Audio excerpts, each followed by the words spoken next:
Okay. Let's record some gold for the people. Here we go. What up, Mike? Toronto. VK on the beat. Check. I'm in Toronto where you wanna get the city love. I'm from Toronto where you wanna get the city love. I'm in Toronto like we wanna get the city love. My city love me back for my city love. I'm in Toronto. Welcome to episode 1523 of Toronto Mic'd, proudly brought to you by Great Lakes Brewery, a fiercely independent craft brewery who believes in supporting communities, good times, and brewing amazing beer. Order online for free local home delivery in the GTA. Palma Pasta. Enjoy the taste of fresh, homemade Italian pasta and entrees from Palma Pasta in Mississauga and Oakville. The Toronto Maple Leafs baseball team, the best baseball in the city outside the Dome. Join me August 4th. I'm at Christie Pitts recording live at 2 p.m. Drop by, say hi. RecycleMyElectronics.ca. Committing to our planet's future means properly recycling our electronics of the past. And Ridley Funeral Home, pillars of the community since 1921. Today, making his highly anticipated Toronto Mic debut. And they said it would never happen. It's Robert Fisher. Welcome, Robert. Oh, great to be here. As an old friend of mine, Bob Ray, used to say after he was defeated in the 1990 election and he was invited to speak somewhere, I'm glad to be here. I'm glad to be anywhere. So it applies to me because we're approaching, an anniversary of my retirement from His Majesty's Royal Canadian Broadcasting Corporation. 9 years, right? Yeah, 2015. It seems like only yesterday. A lot of ground to cover with you, but maybe before we dive into it, just getting you here was quite... So you don't live nearby? No. Live at a lake in eastern Ontario. It's a Big Rideau Lake. Oh. But BRL also stands for Bob Ray Lake. Mr. Ray, the former premier, who I still call premier. FOTM Premier Bob Ray. Exactly, yes. Proper title. He and I happen to live on the same lake. He's on the rich side of the lake, of course. And just so we get this out of the way at the beginning of this, apropos of Mr. Ray's appearance recently on this program, I do not skinny dip. I think the neighbors are grateful, right? Yeah. They're grateful. But and as the great late Bill Davis used to say, I have no plans to have any plans to have any plans to skinny dip in the Big Rideau. Oh, you said Bill Davis. We have to shout out Steve Bacon, who's listening right now. I think he's on a different lake, but he spends again more money. I retired from an NGO basically. So how did Bacon pull that off? Where he was a CBC guy, and then now he makes the big bucks at TVO. How did he pull that off? Steve probably doesn't know the story, but I also applied for that job. I love it. Peter Herendorf actually took my letter, and it was under active consideration. And then, for some unknown reason, he was blown away by Steve Bacon. And it's the chin, I think. He's got a prominent chin. It could be the Frank Sinatra pocket puff. I'm not quite sure. Do you like Frank Sinatra? I love Frank Sinatra. Okay, this is all about Bacon today. You didn't know that, right, Robert? I'm going to get the living legend Robert Fisher in the basement for 90 minutes on Steve Bacon. On Steve Bacon. It was worth the 4-hour drive to get here. Okay, yeah, that's where we are. How difficult it was to get you here. So this is the third time I had the name Robert Fisher in the Toronto Mic recording calendar. And we don't need to go into details, but you had good excuses for not being here. You had to postpone the first 2 times. Yeah, I mean, look, I've always been very honest with my listeners. I'll be honest with yours. I had a health scare. We were potentially looking at some esophageal cancer. Oh, no. And it was a pretty scary time through the spring of this year. But tests and probes and all kinds of stuff. And at the end of it all, they don't know what it was, but it isn't esophageal cancer. That is fantastic news. That's great news. I feel like rewarding you for the news by sending you home with some gifts. But I'm glad the health scare was a false alarm. Yeah, it was a scary time. I don't try to underestimate at all. And for people who, I've known former colleagues who went through, throat cancer, things like that. It's a very, very difficult time to come because one of your sponsors is a funeral home. Right. And at 76, you have to start thinking. Well, listen, 76 is one thing. My dear friend passed away from esophageal cancer at the age of 32. So now, I'm glad you got the clean bill of health there. You look great. It's Well, first time we've met. I box 3 times a week. Is that right? Yep. You box Bob Ray? Well, for charity, perhaps. Okay, so tell me, when did you get into boxing? Oh, about shortly after I retired. When I retired, the staff people I worked with wanted to know from my wife, what would Robert like as a going-away gift? And Right. she said, a Pilates course. And people looked at me and said, I hope you get the bottle of scotch with that. So I did Pilates and I did some exercise locally. And then it just wasn't kind of meeting the needs, So I went to boxing. Wow. I mean, do people look at you and think this guy must be a boxer? Evander Holyfield, Mike Tyson, Robert Fisher. I'm the great white hope at 76. Well, There's shout out to George Chuvalo, who's still with us. George. I mean, as a kid, I watched those black and white fights, right? Just amazing. The point I should make about the boxing, though, is that it's a program ostensibly designed for people with Parkinson's disease. My wife has had Parkinson's for 18 years. She started the program in Smiths Falls, which is one of the nearest big communities. Right. And I was sort of grandfathered in. I could be in because I was a partner of somebody. Okay. And it's been great. It's absolutely amazing. And you can take out the frustrations, the producers' faces who appear on those boxing bobs as cross chat. I'm hoping during this chat here, and by the way, I've decided we're chatting for 4 hours. I hope that's okay with you. Sure. But we are going to drop some names and get some stories here. But the health scare explains your first postponement. Mm-hmm. And again, thank goodness you're not going to be shouting out Ridley Funeral Home anytime too soon. Okay. By the way, Ridley Funeral Home, Robert wants you to have the famous Ridley Funeral Home measuring tape that's going to take home with thank you. There's swag with this. There's show. more swag coming, but first I want to say your second time you're in the calendar, a car problem, is that right? We somebody I know and love very dearly left the sunroof of the electric car open. Well, that's not good. And it kind of floated away the electrical system, but it all turned out to be okay. It's in your driveway now. So that's another false, because that's another false alarm. We don't need Ridley Funeral Home there either. But and then today you're a little late because you had a mild car issue maybe on your way here. Yeah, it went through some, I would say, fender deep water. It's nuts, right? Oh, it is. It's the crazy. city can't handle a lot of rain in a short period of time. It just floods. It happens all the time in this. It brought me back actually to a time when I was still working, and there was a late afternoon flood in Toronto. This is a number of years ago, and at the last minute, at 6:28, the producer, in her wisdom, said, "We're going live with a special about the situation," because there were. I remember this one. Yeah, this was a big one. Remember the lawyer who's that lawyer sent me a cease and desist once for episodes of Toronto Mic'd about TV Ontario. Oh. No, actually, sorry, not about TV Ontario. I got to correct myself. I'll fix it in post. About Jazz FM. So I did a series of episodes with people at Jazz FM, and there were issues. And this very lawyer whose car was flooded sent me this cease and desist. And you just left it. It was a Mercedes he just left it. Something Ferrari or something. Ferrari, just in the. But one of the things that happened was that all of a sudden we are in the studio and there is no script, there is nothing prepared, and people. Very much like Broadcast News, the movie, which is my favorite movie. I found it a serious movie. A lot of people thought it was a comedy. Where they're feeding information. Well, they filmed at an Asian court, right? At what is CFTO, I think. I think Tom Gibney's in that. Ah. I think so, but keep going. This is a great movie. So we just start to talk. And talk, and then they feed me stuff, as in the movie, it's an F-18, it drops 2 bombs. Blah, blah. So they're saying, okay, stand by. Oh, we've got Rob Ford on the phone. Oh, Mr. Mayor, welcome. Well, I've been out talking to the people of Etobicoke, and I've been clearing sewers and all that sort of stuff. And that we filled with that, and then one interview begat another and another, and so we ended up filling about 2.5 hours of airtime. You could always kick out the flood jams when worse comes to worse. Let's just kick out the flood jams. So today reminds me of that moment where the water was just incredible. Well, listen, Robert, I'm really glad we got to make this happen.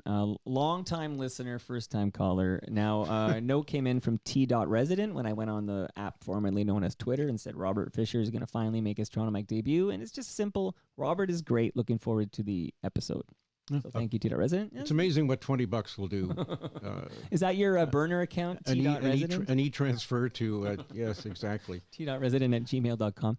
Doug.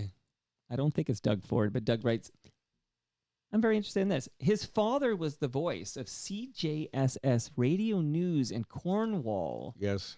Yep. Carl Fisher? Is Carl that Fisher. Morning News. And former BN executive Wayne Waldorf. Yes. And Mayor Gerald Parisian. So please translate all that for me. My dad was in the army in the war. He was based in Montreal, so there wasn't a single Nazi sub that got past Lachine, thanks to Dad. He, we always say he went in 4F and came out A1. He had flat feet, so the infantry was out, so he was assigned to the Royal Canadian Ordnance Corps. But with that came so many benefits. I mean, he saw Jackie Robinson play for the Montreal Royals. He went to New York and saw Lily St-Cyr and her fan dancing. Something the family doesn't talk much about publicly. I'm not even sure I know that name. No? No. Well, you see, there's a generational thing happening here. But Jackie Robinson, real quickly here, I recently did a Father's Day special, and it was about how Russ Taylor should be in the Canadian Baseball Hall of Fame. Yes. Do you know Russ Taylor? Know of him? Yes. Know of him. Yep. Okay. Yep. But then in that episode, they do reveal that for a few games in 1972, Jackie Robinson called Expos games, like as the analyst for a few games. And I didn't realize because, well, I wasn't born yet, that's why, Robert. But I didn't realize that same calendar year, Jackie passes away, 52 years old or something like that. Like I didn't I guess because I see photos of him and he looks older because he had diabetes and we didn't have as good a handle on it back then. But I didn't realize how young Jackie Robinson was when he passed and how very shortly before that, he was calling Expos games. No, I didn't know that. I mean, I worked in Montreal for 7 years. But just to finish the story about Dad, of course. He came out of the Army, didn't know what he wanted to do. Yeah. So he went to what I think became Ryerson and took a radio course because there was only radio. And his teachers included Lorne Green. Wow. He came to lecture, the voice of doom from the CBC, because he read the casualty lists for the younger listeners out there. And Bing Whitaker, who was another big, huge name from the 40s and 50s at CBC. So he applied for work, and he found it at what was then CKSF Cornwall. Met my mother, and the rest is history. It became CJSS, and... It didn't, small town radio didn't end necessarily well. He moved into television locally, and that didn't end well.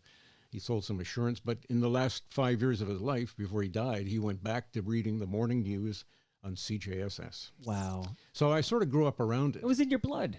It was, but it's funny, I didn't realize it. I always wanted to be an architect. But academically, I mean, let's be honest here. A 48 in math is not going to get me into the School of Architecture at U of T. And I had a wonderful teacher in Cornwall who said, "Why don't you go to see Gordy Higgins in the guidance room?" And so I met him, and he said, "You've been around this all your life. Why shouldn't you choose that as a career?" Because to back up a second, I was one of those people because of my age, and there's a lot of people listening who may have been in the same boat.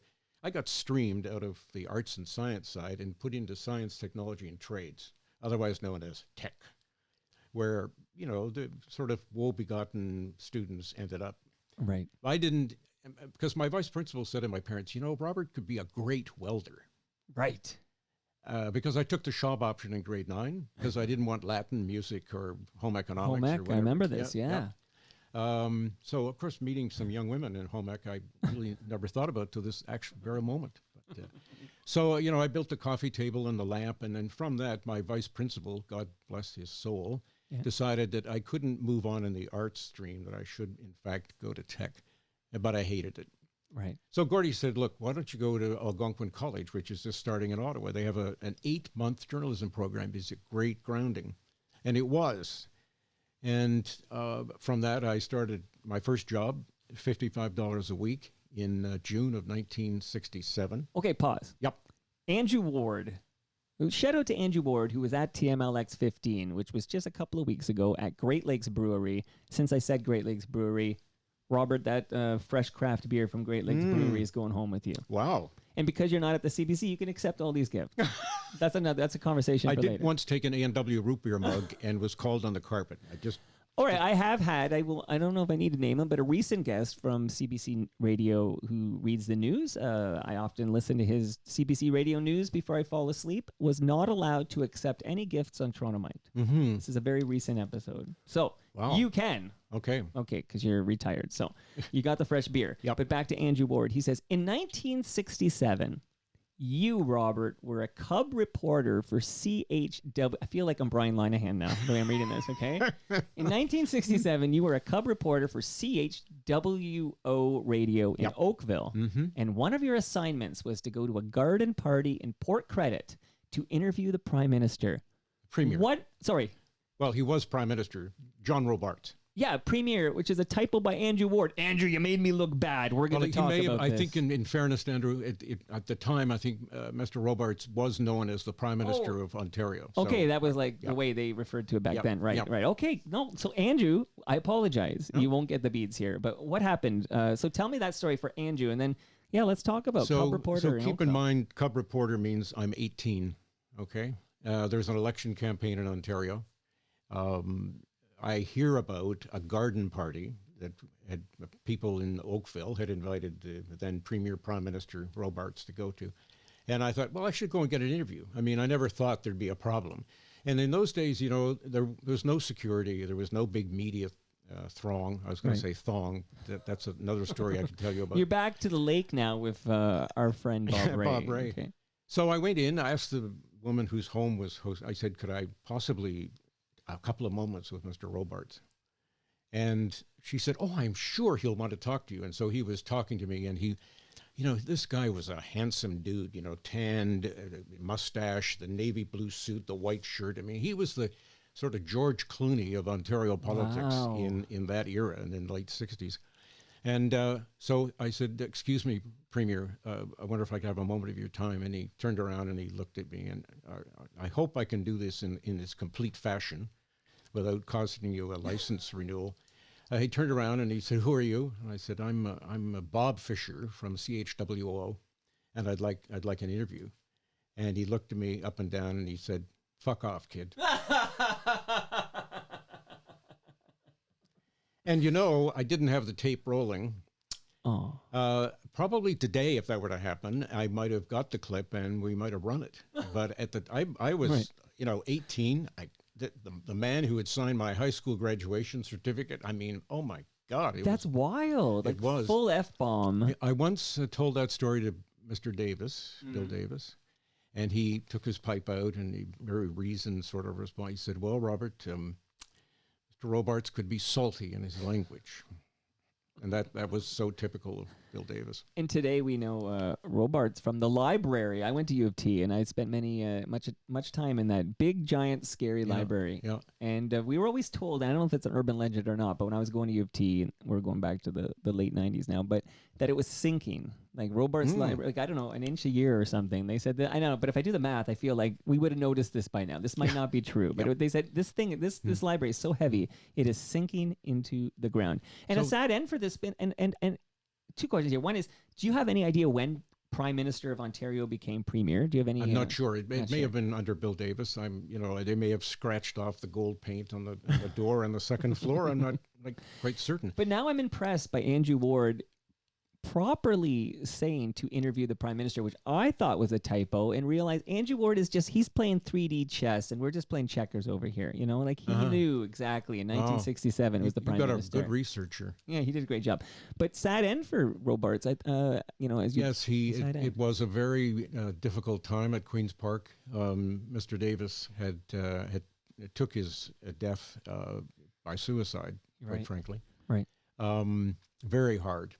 And I only realized in hindsight why there was such emotion there. Mr. Davis's first wife died of cancer, and he was left with 4 children, and probably the prospect of not continuing his political career. And John Robarts It was many things to many people, chief of the CEO of the board at Queen's Park, blah, blah, blah, whatever. He is said to have called Mr. Davis in and said, look, we will make this happen. We will make sure that you can stay in cabinet, be education minister, and be successful, and God knows he was. And we'll somehow accommodate, but we don't want you to leave. And of course, by 1971, he was leader of the party and premier. Right. Yeah. But if it hadn't been for Robarts' interjection, my guessing is Bill Davis may have ended up running a marina on Georgian Bay or something. I don't know. So that's your first, as a member of the, news media, at least, that was your first interaction with an Ontario premier. No. And have you had interactions with Doug Ford? Like, I'm wondering, can you run the whole string here? Well, I was going to say, sadly, I've not had any reactions with. So my premiers were Davis, Frank Miller, okay, David Peterson, right, Bob Rae, 1990, the tumultuous, upheaval. Bob Rae to Mike Harris to Ernie Eves to Dalton McGuinty, Kathleen Wynne, and my ninth premier would be Doug Ford. But I was pretty much out of the business. You were gone 9 years ago this month. Yeah. Which we'll get to here in our chronological. Quick update from the live stream, live.torontomike.com. I popped over, and Canada Kev is there, and he says your Rob Ford impression is excellent. So, keep up the Rob Ford impressions. People are digging it. And Andrew Ward happens to be on the live stream, hearing you answer his question, and he says that was fucking awesome. He loved the story that resulted from his. Hearing that particular word, there was a bit of a foofara at CBC about a week ago. They ran some music at the end of, I think, the 8 o'clock edition of World Report that ended with a 4-letter word, and. The newsreader happens to be from the 1990s, and she told the host of CBC Ottawa, my 1990 ears were on. I didn't really hear the word. Right.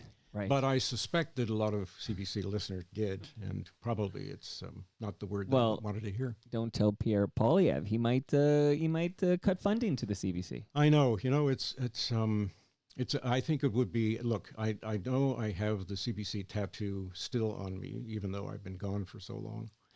But I had a wonderful experience at CBC. I had a wonderful 12 years at Global till they decided I was too old and too expensive. Hold that fire, because we're going off at some point. We're talking about Global and Chorus and all this is coming up soon, but because we're going to walk through this. But I am curious though. As a former, you said tattooed still on your heart, your CBC. I wore this shirt for you. Oh, that's wonderful. My CBC Radio. I was almost around for that particular logo. That logo? Yeah. Almost there. So we're going to walk through this. I'm going to give you a couple of gifts here quick, but I wonder, what do you think about the future of your former colleagues and others at the CBC that if you trust the polls, the next government will be formed by the Conservative Party of Canada, and the leader has promised he will defund the CBC. And turn the headquarters downtown at John and Front into social housing. I think the chances of that are slim. I think that, look, where I live now on the Bob Rae Lake, or BLR, Big Rideau Lake, I don't usually tell people what I did in my previous life, and for good reason, because when people find out, a lot of my neighbors, their first response is, you worked at the Communist Broadcasting Corporation. That's such a shame. And, I think, boy, look, the stuff we have done for people in this country and united the country. And look, it's not perfect. And from my point of view, after being retired for 9 years, it's more imperfect. The quality is just not what I think it ought to be. But that's a personal thing. And it's probably an age thing for me, because when I went there, it was a big deal. And you just as when I went to CG80 in Montreal, there's a esprit de corps. There's a level of performance that is expected, not every day, but every newscast. And when I missed the boat on that newscast, at CBC Radio, when I had 13 years there after I was dismissed by Global, it really bothered me. Whereas some of my younger colleagues, it was, so the 9 o'clock was screwed up. I'll get it back at 10 or maybe 11, or maybe I'll never get it back, But for me, it was important to be to be good and accurate, correct in my language, every single time that that theme music started on the hour. You had high standards for yourself. Well, we all did. Yeah. You know, I mean, I think of one of the things that I've been so grateful for, Mike, is I've been looking back as I've been encouraged by my wife, particularly, to write a book. Bob Ray also was one of those. And in that, I've had a chance to kind of go back over the colleagues that I had, the people I worked with at CBC and at Global, for example. Outstanding, other colleague reporters, anchors, editors, camera people. I mean, the guy and the floor director in the studio, people just exceptional. And all through my time at CBC, both as a television reporter, first at the national, then local CBC. My first assignment there was the Mississauga train derailment. And then leaving CBC television to go to Global TV. Great chances to work with some extraordinary people. Is this stop in Montreal before you take the job at CBC Television? Oh, yeah. It was, I started in Montreal in October 1970. That may ring a bell with some people. I started a week before James Cross was kidnapped by the Fédération Libération Québec, FLQ. And I was on the desk on the Saturday night that my news director, it was a Jewish holiday, and he is Jewish, and he had to get special dispensation from his rabbi to drive his mobile car, okay? He's supposed to walk to and from synagogue. Right. And Sid Margulies, a name that many ex-Montrealers would remember, came into the newsroom and he said, "Tom Fisher, what's going on?" I said, "Well, it's actually very quiet." And then all of a sudden, the police radio at the desk just blurted out this address in Longueuil on the South Shore of Montreal. And Margulies, an outstanding reporter, said, "My God, that's the address of Pierre Laporte. He's been kidnapped. Wow. Get into the studio and do the bulletin." Wow. So then it all unfolded, and I was on the night. Sadly, his body was found at St. Hubert Air Base, but it was an incredible experience. Remember, I came from Hamilton to Montreal, where on King Street, a 2-car accident with probably breaking news. No pun intended. Right. Right. And then to go into a political kidnapping. I was, this kid, 20 plus years old, filing to NBC Radio in Washington and all over the place, because it was just a huge story, but a great learning experience, just amazing. So, okay, because when we last left you as the Cub reporter being told to F off in Oakville, so to get this down here, Robert, okay. So the Oakville? The path is Oakville. Mm-hmm. After a year, I went to CHAM in Hamilton, became municipal affairs reporter. Vic Copps, Sheila Copps' dad, was the mayor of Hamilton. Terrific guy, taught me so much about municipal politics. It was like getting an undergraduate degree in municipal politics. From Hamilton, because that station was owned by Ted Rogers, and he decided there had to be cutbacks. I met him many years later and said, "Oh, Mr. Rogers, great to meet you. You fired me once in 1969. And he was with John Tory at the time, and Tory, the blood drained out of his head. And he said, "Oh, I think we'll go this way, Mr. Rogers." And he quickly took me away. But and when Larry Grossman was filling in on the morning show on CHFI, yet no less. But so then from Hamilton, another station in Hamilton, 1050 CKOC, the Busy Bee. This weekend in Cayuga, Big Daddy Garland. We had to do these stupid things for the drag races. It just was so embarrassing. I spent a few months there, and then a guy named Don Johnston, who was news director at CHML, eventually what used to be CFRB, he was called by Margulies, and Margulies said, "I'm looking for a young reporter, news anchor," and Don said, "I know exactly who you're looking for." So he recommended me to Sid, and I spent 7 wonderful years there, including a year as a news director of Montreal's leading English language radio station. Okay, now I want to ask you, what were your jams? Like, what music in the 70s particularly would you have been listening to? Would you still be listening to Frank Sinatra?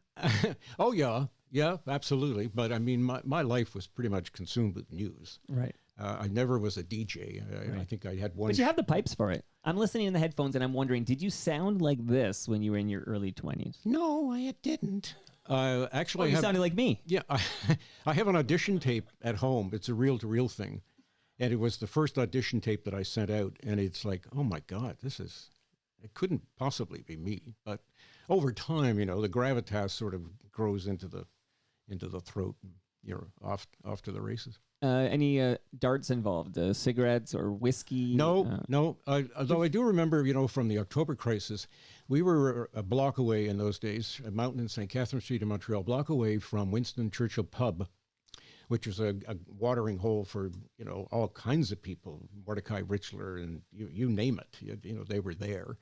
And one Sunday night, all of a sudden, this person from the Winston Churchill came over with this gigantic bottle of Cutty Sark. It was one of those promotion things. Right. It was about 3 feet tall, like a real bottle, but, I don't almost hit your ceiling here. I'm sorry. You could hit the ceiling. I'm taller than I remember. And they plunked it in the middle of the newsroom table and said, if anybody needs a drink during this crisis, help us out. And not once did anybody ever, get to the point where they shouldn't be on the radio. Okay, well, that's great restraint showing there. No Great Lakes beer there to tempt everybody. All right, so you're in Montreal. There should have been. Let me just add, there should have been Great Lakes beer available, right? See, you're good at this. Now that you're not at the CBC, you can be a shill. You can yeah. Quickly, Gare, because I'm going to get this out of the way because it's going to be rocking and rolling all the rest of the way. Yep.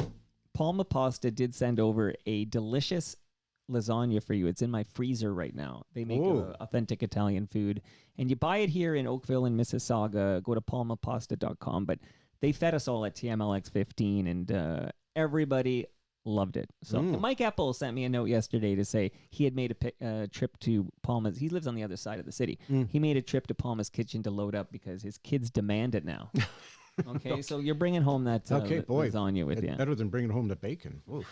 Well, they probably have bacon. And, probably bacon, yeah. But not in that particular lasagna. One last gift here before we move on. Here in Toronto, we have a semi-pro baseball team called the Toronto Maple Leafs. Yep. And they play at Christie Pitts. Have you ever caught a Toronto Maple Leafs game? I was looking at the book and saying, my God, in the time I was in Toronto, which was a lifetime, I never went to Christie Pitts to see the Leafs play. Well, it's worth the drive. Yeah. Although maybe not on a day like today, but they're absolutely full value, no ticket required. You can drink now in the park without worrying about breaking any laws. They got great food. It's a great spirit there. So that book you have is The History of Toronto Maple Leafs Baseball. And I just want to remind everybody that this is just high caliber, entertaining baseball in a great environment here in the city. Christie and Bloor, Christie Pitts, we want to fill the hill. And I will be there recording live on August 4th at 2 p.m. And I'm scheduled to throw out the first pitch, Robert. I was going to say, I was going to be able to throw out the first Tory. But, oh, man. You missed your calling, too. Yuck Yucks, SCTV, you could have been. One of the things, it's interesting you mentioned that because I'm a pretty serious guy. And every once in a while, sort of the humor comes out, and it may have come out in a news story, for example, or some juxtaposition or whatever. And people used to say, why can't you be funnier all the time? And right. My response usually was, well, this isn't funny. This is important, it's serious. So but. No, you got to be a serious news guy. I know that timbre when I hear it in the headphones. This guy's delivering serious news, but the fact you have a sense of humor is fun to learn. I think a lot of CBC heads are going to be listening, and they did not realize Robert Fisher was that funny. So. Well, I had a wonderful goodbye email from the then vice president of CBC, and she said that it's funny how things go around. I had actually met this woman. One of the things I was involved in, Mike, at legislature for many, many years, and even currently, was the Ontario Leadership Intern Program, OLIP, where you bring in university students for a year. They get paid. They work 6 months for an opposition member and 6 months for a government member, and they're amazing young people. The current group I did not get a chance to speak with because of the health issues. Right. But, I've seen, I think, 39 groups, so that's 39 years of involvement. And one of the people turned out to be the vice president of the CBC many, many years later. And she said, I always remembered you coming to talk to our group. And I thought, boy, that was a worthwhile stop. And she mentioned the sense of humor. So, you need it, right? Like life is so serious. There's real news happening, serious things happening, and you need to have that release. You need to be able to laugh, or it's too much. I hate to sort of prolong the Bob Ray stories, but I think that one of the things that set Mr. Ray apart in his presentation, both in opposition and in government, was his sense of humor. To really sort of take the temperature down. That's the new expression now. Take the temperature down, says Joe Biden, and my God, it seems to be going the other way, which is quite frankly maybe you want to talk about this, a very concerning situation. Well, what I'm looking forward to is that we're going to meander. We're going to talk about everything. And yeah, we'll walk through your career because I got to get to the CBC here now. And then we really do need to talk about your departure from global TV. Okay. I need the real talk there. But absolutely, I would be very interested in your take on what's happening with this has been quite the weekend. And I mean, an attempted assassination, and now it seems like there's a fear to criticize Donald Trump following this assassination, which to me, it's as a newsman, I'd be interested in your take on that. I'd be interested in your thoughts on all of this. Well, when I heard the news, it was a shock, but not surprising. Right. The fact that he gave $10 to the Democratic Party does not make him. I heard that might not even be him. Like that might it could have been somebody else. But he's a 20-year-old so-called registered Republican in the United States with a gun. Right. And one of the things that has always been around my life, following premiers, is security. Right. The premiers travel, except for the current one sometimes who sneaks out in his pickup truck. He's at his cottage right now. Yeah, he is at his cottage right now. Somebody said they spotted him in a white van on the 427 on Wednesday morning. A DECA TRO van. Yeah, the company has an arm's length, except he drives their vehicles relationship. But anyway, that's another story. We could do several hours on the greasiness of this particular. So there should be security, right? I mean, and no premier, no prime minister in this day and age is going to go anywhere, particularly now, without lots of security. And so for me as a journalist, my questions are, okay, so Mr. Trump survived. He's got a nick in his ear. It could have been a bite from Mike Tyson, but it turned out to be a fragment of a bullet, okay? We mentioned Evander Holyfield and Mike Tyson earlier in this episode. I know. You see how it all sort of... I love it. I'm connected. And this is not planned, right? No, we don't even... In fact, I'll just let the listenership know. I didn't even want to know how you're doing. You were soaking wet at the door. I said, watch your head and get on the mic. Did I remind you of the former British Prime Minister coming in soaking wet?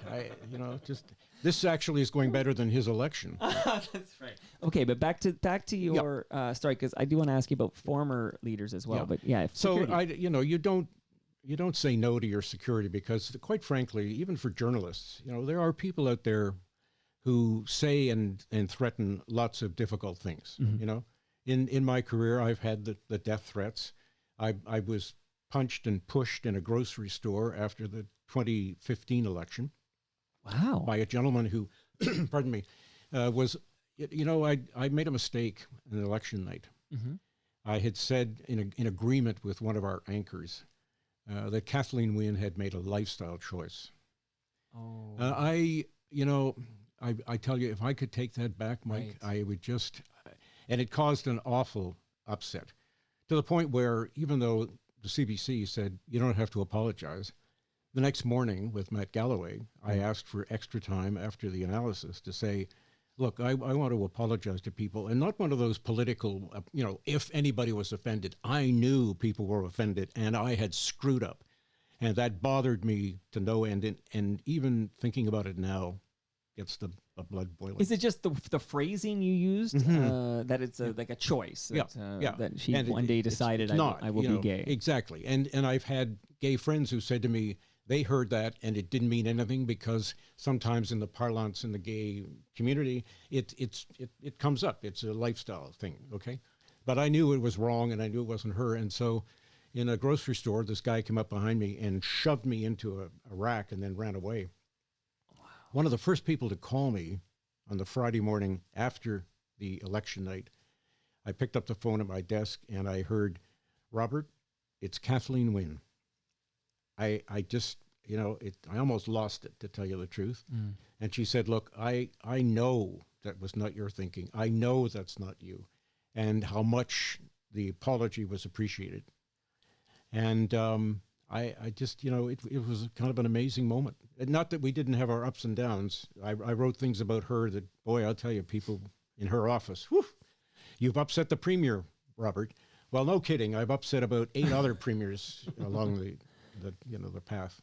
Now, Kathleen Wynne, so we talked about Bob Ray recently made a visit, but earlier this year, Kathleen Wynne made a visit. And I'm just wondering, as we talk about security detail and how it tied into what happened to Donald Trump, so can Doug Ford, does he have a security detail? Or He no? does. He Yep. does. Okay. Mhm. What about when you're a former premier like Kathleen Wynne? No. Nothing. No. Okay. I mean, there may be a panic button, so-called. In your, Oh, we all have that on our phone, right? It's called 911. Exactly. But sometimes there's more to it than that if you're a premier, and security around their home is always upgraded. And, I mean, Mr. Ray would have told you that there was often an OPP launch outside his cottage. But the reason I'm asking specifically, because Yep. those are two people where in this calendar year, they did exactly what you did, which is they parked in my driveway and they came to the side door and they knocked. And they came solo both. So Kathleen, not together, by the way. But that would be the episode. Okay. But Kathleen, but they would do that, I bet you. They're both, they both have great, they're both, I found them both to be very classy, very interesting, and very kind people. Both, if I may say so, Yeah. it sounds very political, but we're talking about, I guess, two parties that actually became one with Mr. Ray. He, as I said on Facebook, he was a dipper, then he was a liberal, then he was a dipper, and now we learned on Toronto Mike, he's a dipper again. He's dipping in the lake, skinny dipping. Right. But right. you do travel security for a reason. There are people out there that have mental health issues, that they see you, and you've got to be careful. Kathleen Wynne, everywhere she went, there were two OPP officers. If she ran in the morning, though this is a little interesting tidbit, Yeah. the guys who used to protect her, they couldn't keep up with the running of the premier, so they had bicycles. And when they didn't have bikes, two women ran with the then premier of the day. Very interesting. Yep. But it's interesting that once you're, because Kathleen Wynne was overwhelmingly, she did stay as an MPP for several years. Very gutsy. But and took a lot of abuse. But so, I don't know if you know the answer, but when she's an MPP but no longer leader of the Liberal Party, I guess Stephen Del Duca, took over. Yep. Also an FOTM, by the way. But when Kathleen Wynne is no longer a leader but still an MPP, does she have security detail? No. So it is interesting because I know presidents have it forever, Continues, obviously. yes. But Mr. Trump will have it until his last days. Right. Jimmy Carter had it, Ronald Who's Reagan. still with us. Yes. Did he set a new record for longest time living in palliative care? Yeah.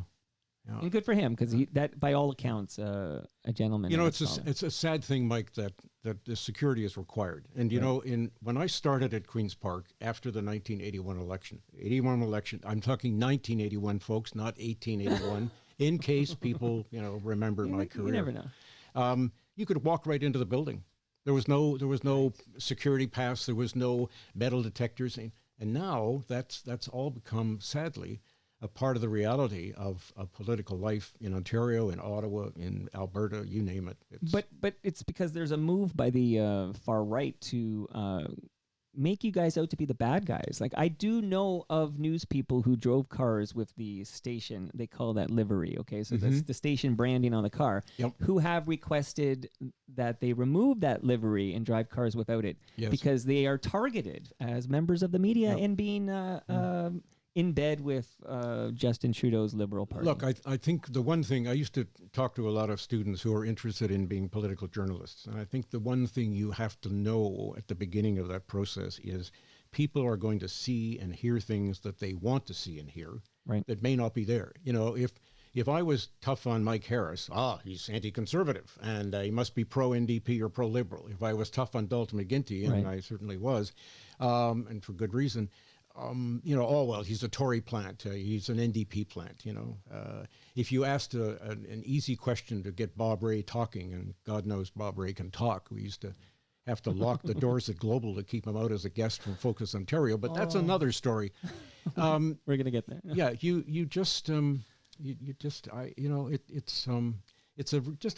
sort of regret that the People's Parliament, if you will, getting sort of very esoteric here, is you don't see school tours anymore because of the language on the floor and the shouting and screaming and threats. Come on outside, I'll beat you up, and this is crazy. But it is kind of the way politics has evolved. I remember the days, Mike, at Christmas, when the premier of the day would cross the two sword links between the opposition and government benches to shake the hand of the leader of the opposition and wish him or her a Merry Christmas, a Happy New Year. That just disappeared now. End of the session, boom, they're out of there, and there's hardly a wave goodbye.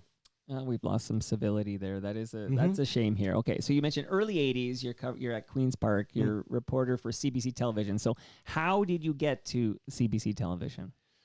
Well, I was interesting. I was a graduate student at Carleton working on my master's degree, which makes me kind of a guinea pig because I have no undergraduate degree. I have a college diploma and a master's degree. You skipped it. I skipped it, but they had me do my university in 2 years.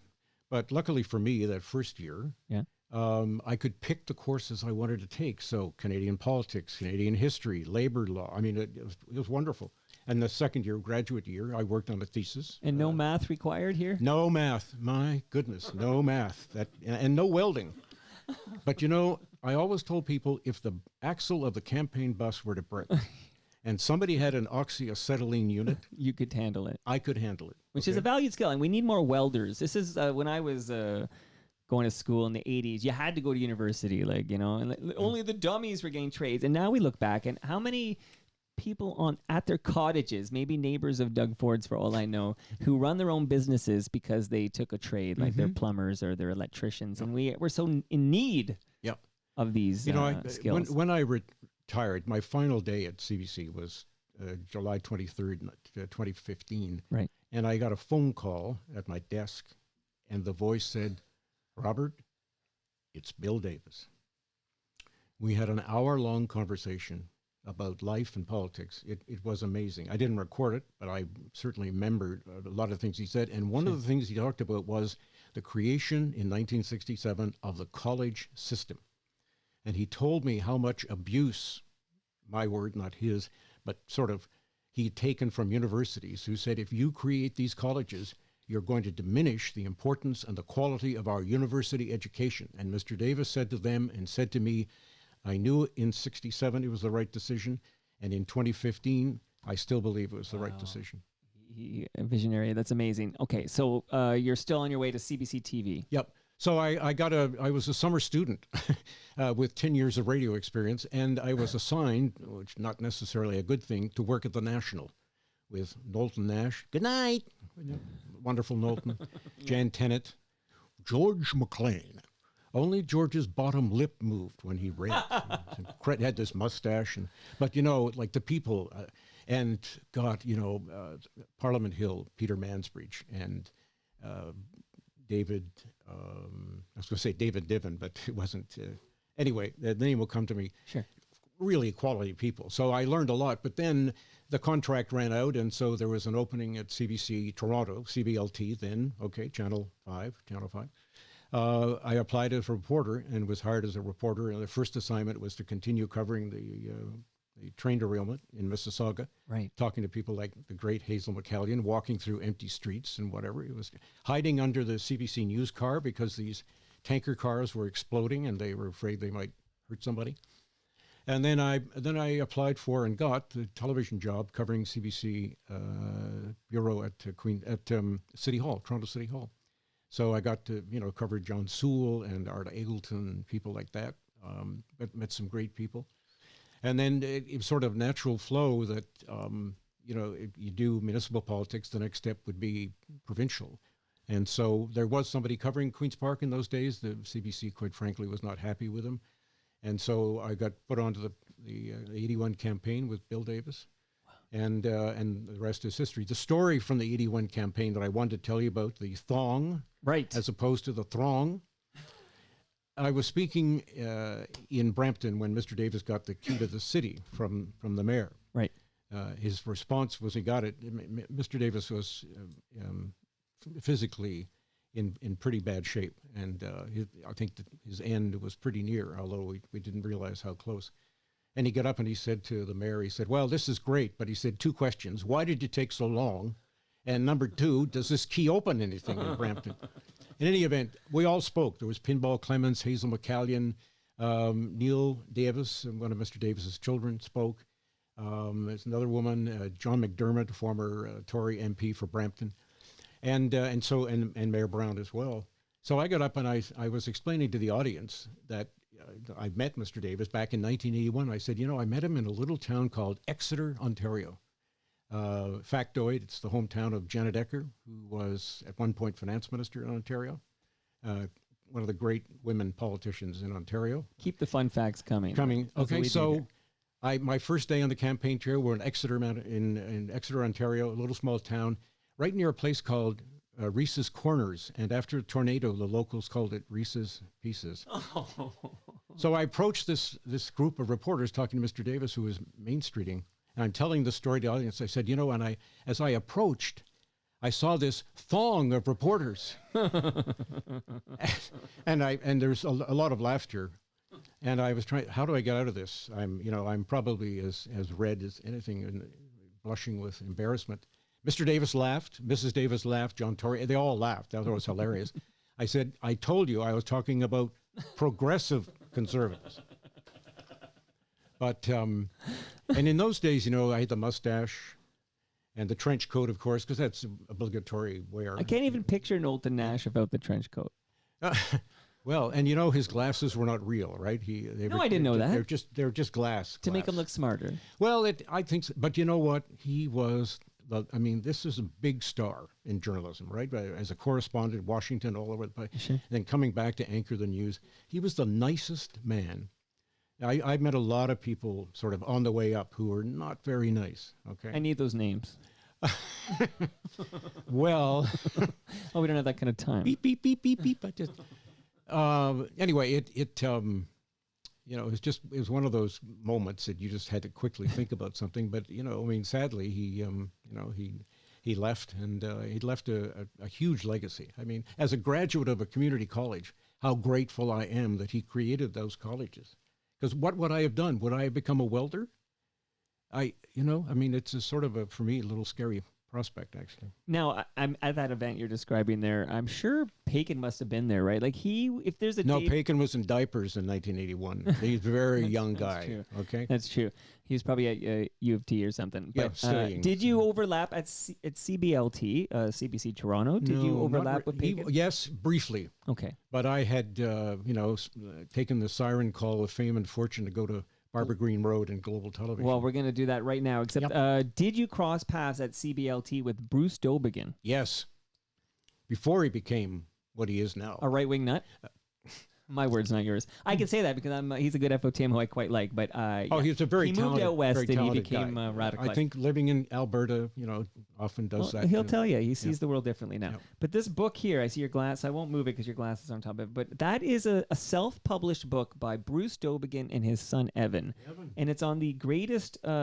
Basically, the greatest NHL trades, the biggest trades that stunned the NHL.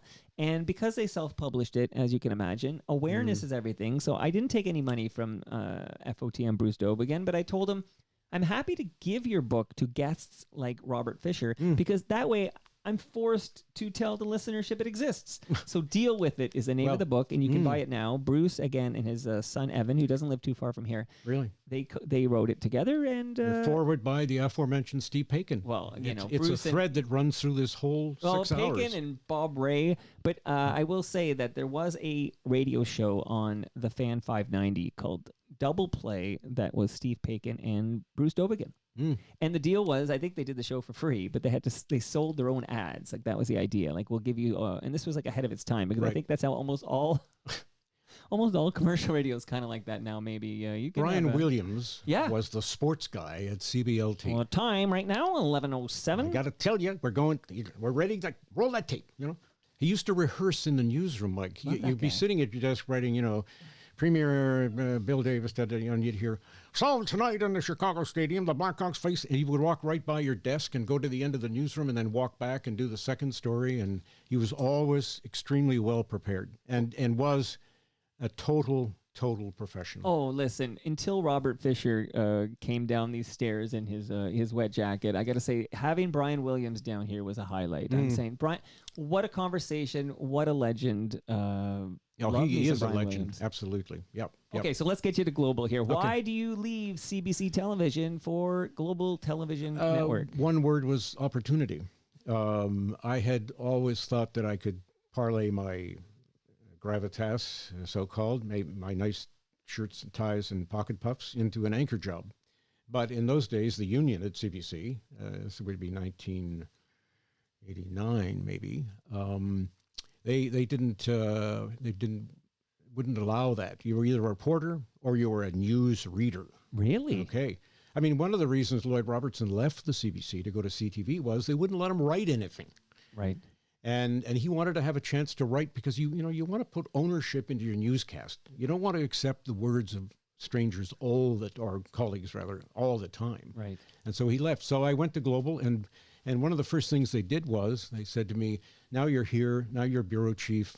We need a political show on television on a Saturday night, 6:30. Mm-hmm. And we want it on this Saturday night, and this is Wednesday. So what do you want to do? And I said, well, I did Dateline Ontario. Oh, we can't possibly call it Dateline Ontario. We'll call it Focus Ontario. Right. Because they were doing polling with a company in Toronto at that point, and their reports came out on black binders with Focus Ontario. And I said to the news guy, executive producer, I think we'll call it Focus Ontario. And he had never looked at the books behind him on the bookshelf. So it became Focus Ontario. Now, I have to tell you honestly, some Liberals, New Democrats, and Tories had another F word that was often used to describe the show, and would come into, cabin on a Wednesday morning. So, were you on blank Ontario, and how was it, or something? But it was a show we created, and, in spite of, and we'll talk about this, Global's difficulties, I think it's still on the air, longest running show, huge number of hosts that followed me. I did it for 12 years. We started one July night and on a Saturday night, and it just continued every night after that.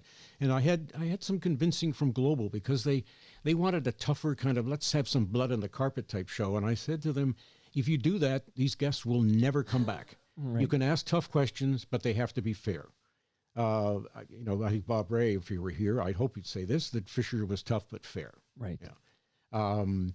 So then it just sort of evolved, and it fit my needs. I was the bureau chief at Queen's Park. The program gave me quite a bit of a push in terms of reporters and their importance at Queen's Park. It was very nice. People knew me, saw me, wanted to be on Focus Ontario. So there were 12 great years. And then one day I got a call to go to the Prince Hotel. Not that I remember this day, but it was the second floor, room 202.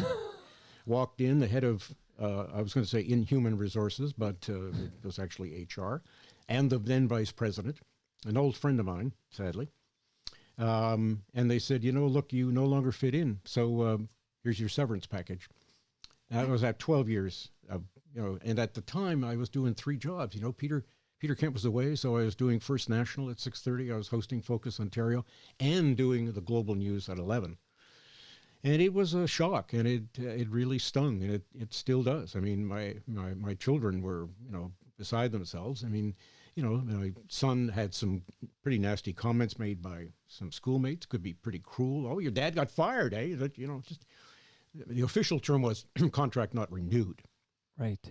But then somebody decided that they should embellish the dismissal and talked about, Robert was abusive to his co-host, and this really hurt. This really cut deep. Okay, there was no humor in this story. No. And so you got my job, you got my show, you got my office, you got my business cards, you got my keys to the building, all that sort of stuff, but you're not going to get my reputation. So right. I hired a lawyer, and the thing went to head office in Winnipeg at the time. With one of the Aspers still running Global. That's when they were still successful. And we had an out-of-court settlement. Now, the fact that I live in a luxurious home on a lake in Eastern Ontario may or may not have been part of that settlement. I did got my computer and all that sort of stuff. And then I was like 55 at the time, and you sort of think, boy, it's over, right? Yeah, that's a tough time to get to. And then John McGrath, dropping names here. Forget about Steve for a minute. Yeah. Think about John. Already forgot about him. Steve Good. who? Steve, what's his name? Yeah. He and the other fella, he told the CBC guys, look, Fisher is available. You should hire this guy. He knows Queen's Park inside out, blah, blah, blah, blah, and so forth. And it took them about 6 months to finally put me on the weekend news on radio, but they did hire me. And then I had 13 wonderful last years in the business. So 56 years in total. Wow. As an 18-year-old kid and leaving in 2015. No, hell of a career. That's why I said living legend alert. That's why this little alarm was going off in the corner. Living legend alert going off here. But I got to ask some more questions about you getting fired from Global. Okay, so if you go, and again, I want you to speak to the accuracy here, but if you go to your Wikipedia page right now, I'm going to read what I just copied and pasted the line. He was fired from Global in 2000 after criticizing what he perceived as the network's shift toward infotainment reporting. Like that's on your Wikipedia page. But listening to you, you didn't even mention anything of the nature. No, I mean, I accurate? think there was probably, look, I was expensive, and it used to be said at Global they didn't want people retiring from Global because Izzy Asper didn't want to pay the pension stuff, right? That was kind of the talk of the time.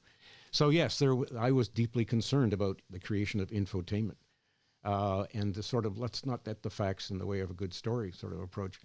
But the other thing that I think was my ultimate undoing was that I worked with a colleague who ended up hosting conservative fundraisers for Mike Harris. Right.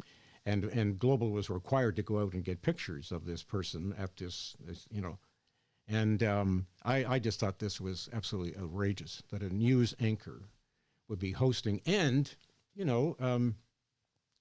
on a podium with a co-host who was making jokes about striking teachers and all that sort of stuff, and then coming back the next night and reporting on the latest, development in the teachers' dispute with the then Harris government. I just thought that was wrong, and I blew the whistle on it, and I think that whistleblow was the eventual last call for me, I'll tell you.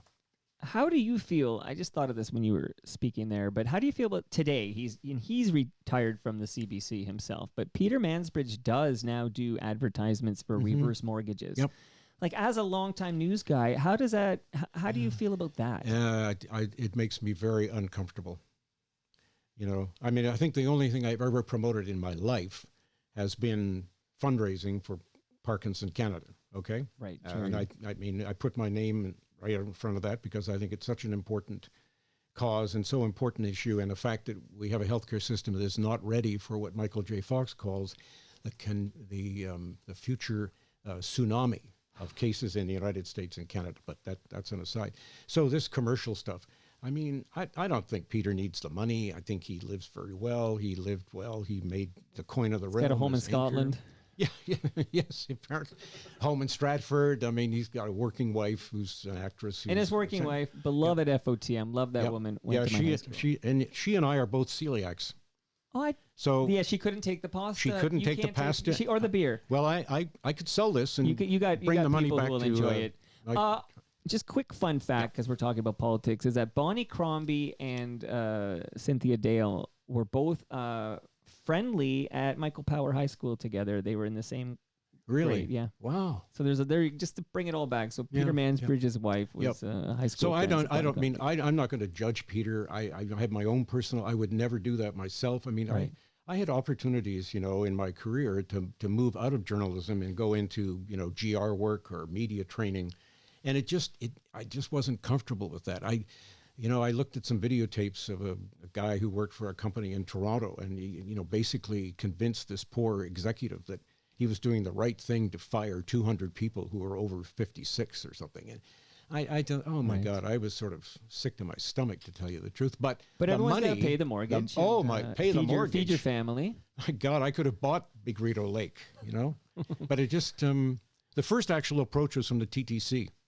They wanted me to do, and media relations, and TTC, cars that didn't fit on the tracks. Wait, is this after 2015? No. Okay. No, nobody's approached me after 2015. Gotcha. I'm available. Mike's my agent. Listen. Actually, it's Simon Dingley, because he's been promoting this appearance. Simon Dingley kicked ass in his Toronto Mike debut, but he was a guy. Okay, he came over on, I think I'm going to be close and maybe off by a day or two, but he might have been here on like a Monday, and his last day was Friday of the same week. And he made a special, very rare request, and I only did this because Simon Dingley gave such good podcast. But he said, would you mind holding on to the episode and then drop it after my last shift? Because, and I kind of was wondering, this is going to tie into what happened with Neil Herland recently, who is with CBC Radio right now. But he didn't want it seen that he accepted Great Lakes beer and Palma pasta, even though he's retiring, by all accounts, he chose to take the package and leave. And he only had mere days left before he was him and Jeannie were gonna head off to Costa Rica or something like that. I don't know. Two great people.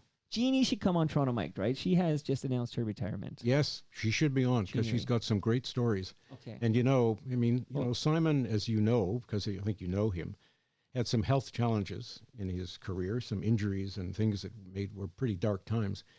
And Jeannie, boy, God bless that woman. She was there supporting him all the way, convincing him to go back to work and things.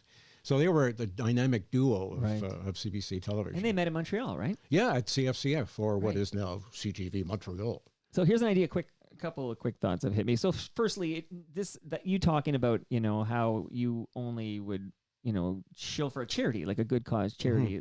But I was thinking that explains why I think when Neil Herland comes on Toronto Mike, his boss asks him not to accept any gift. So there is no optics, no, I don't know. One day there'll be a story on, there's also, Doug Ford likes alcohol and booze sales, and every other thing he says seems to be about beer.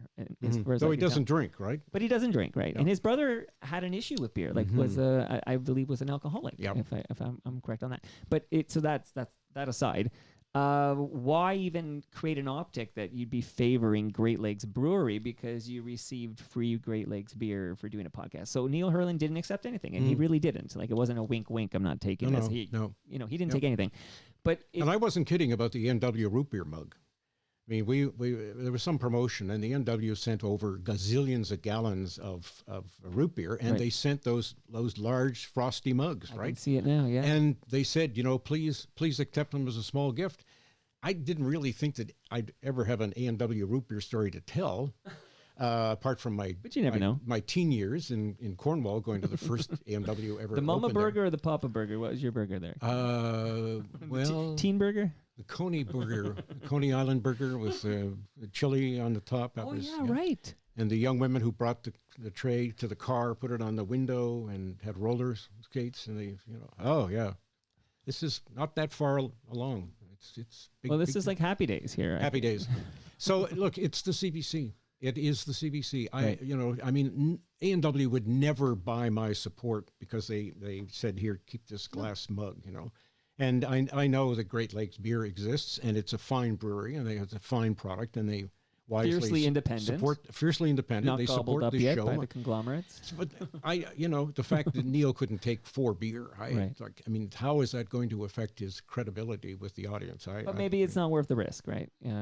Maybe some people might see something. We pay you a salary, buy your own Great Lakes beer, right? Okay. But now, this person's brother worked at the CBC, but I was thinking, hearing you talk, and your delivery, it's hilarious to me because you're kind of like the straight man delivering funny lines, and I feel like that's exactly what Leslie Nielsen did in The Naked Gun and Airplane and everything. And I think we reboot The Naked Gun, you in the role of Frank Drebin, or at least in that role, because you would be great. And Leslie Nielsen's brother, longtime CBC reporter. Yes, absolutely. Just to bring it back to the CBC. Back to the CBC. Well, if the offer comes along, far be it from me to say no. Let me get on the phone with the Zuckers and Abrams. Okay. So we have big news.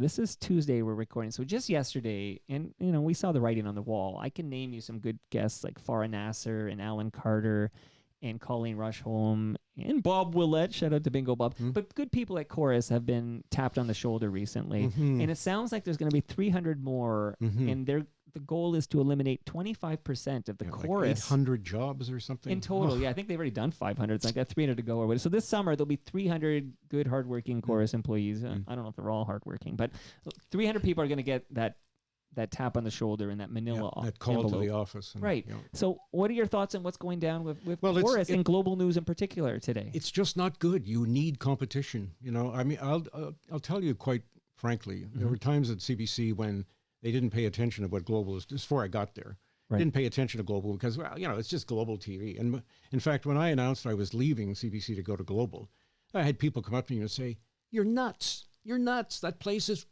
junk. There's nobody that's worth their weight in gold." Was Peter Kent there yet? No, Peter Kent came. Okay, because that man's worth his weight in gold. I think that guy's fantastic. Yeah, Peter and I worked very closely together. Listen to his episode of Toronto Mike. It's unbelievable. Yeah. Peter Kent, Toronto Mike. That's your homework. Okay. He mentioned me like I mentioned him. No, it doesn't matter. Maybe. So it's a sad thing because there's going to be fewer people out there to check things and follow politicians and follow stories Right. and look, a lot of these people, it's going to really rock their world to get that slip of paper, that pat in the back, and say, thank you for your 15 or 20 years, but you're gone. And these are high-profile people. I think Farah Nasser, for particular, was a very high-profile anchor at Global News, and so these are the kind of people who, probably because they make a decent salary, right? So they're you're expendable, and you see at Global, and I was expendable because I was on contract. There was no union protection for me, right? And it was the end of the season, so-called. So this happened in August. Easy cut, and they want easy cut, and your contract's up, and we're not renewing it, so goodbye, and you don't fit in, so. Leave the building. But Robert, before we get you back to CBC Radio, and then, but we have in Canada news here. We have Global. They're going to make so many cuts that you're going to have like one guy out of some office in Toronto doing the news everywhere or something. Who knows? So they're going to make massive cuts to Global News. Okay, if there's still going to be a Global News, we'll see. Because of course, there was a Toronto Star article that said, and I had previously tweeted this, but that they could be on the brink. They're on the brinks of bankruptcy. Like this loan coming in and the amount of money that they're currently making with their radio and television products, big trouble. Yeah. Big trouble at Chorus. So if Global News is decimated, we just talked about how should Pierre Poilievre become prime minister, the defunding of the CBC, like what's that going to be? So now you got the CBC being defunded, whatever that will mean, and you have Global News in big trouble. So now is it like, we're now relying on the two cable companies to present the news in this country, and we all know the cuts that happens at Bell Media all the time, and of course Rogers as well. Like, and we're in dire straits. Yeah, I mean, look, CTV Ottawa just lost Graham Richardson as their co-anchor at 6 o'clock. That's a huge loss. Now he's gone to a private sector job, and he's going to be very successful, and he's a terrific guy. Might move into your but again, you have that institutional memory, you have that gravitas, you have his ability to mentor young reporters. You get rid of these people who are, yes, high salaried, and you lose the ability for these young people to have somebody to turn to and say, I made a mistake, what do I do? How do I correct it? Or who do I talk to? And, I mean, I taught law and ethics at Centennial College in Toronto for a year or so, and I used to tell my students, I'm not going to make you lawyers. I'm going to keep you away from the lawyers, okay? So watch the libel, the slander, all that sort of stuff. And now you're suddenly going to have losing people like Graham, but that he left on his own. It had nothing to do with Bell Media cuts, but that they've been decimated. But he might have seen the writing on the wall. And maybe, but like a lot of people, yeah. would, and I don't know, I can't remember how he answered it, but he was careful. But, would Simon Dingley have taken the package now if there wasn't an imminent Conservative Party with a pledge to defund CBC? I think, too, at the time, people like Simon and eventually Jeannie Lee, his wife, from the business unit, left because, there have been a lot of rumors about major cuts at CBC, and now that seems to be in abeyance. It's like the financial problems are gone magically. How did that happen? Where did they find all this money? I don't know. Well, but people are leaving. I mean, CBC Radio in Toronto just lost one of the pillars of that news operation, particularly for Metro Morning, in Mary Weens, one of the great storytellers in the business. She's, by the way, a very talented jazz pianist, and she's looking for gigs. So, will she come on Toronto Mic'd? Well, I would. Would you introduce us? I will introduce you. Very talented woman. Oh, I'd love to talk to her. Yep. By the way, the board of directors for CBC and Radio Canada has approved bonuses for some staff following a fiscal year that saw 141 employees let go and another 205 vacant positions eliminated. I mean, this was news this week too. That basically, we'll look at this for next time. But massive bonuses go out to the board of directors for CBC, even though they're cutting. Yeah, and the thing that really irks me, that causes that tattoo on my derriere to kind of shrivel up, is the fact that there's so much repeat broadcasting on radio.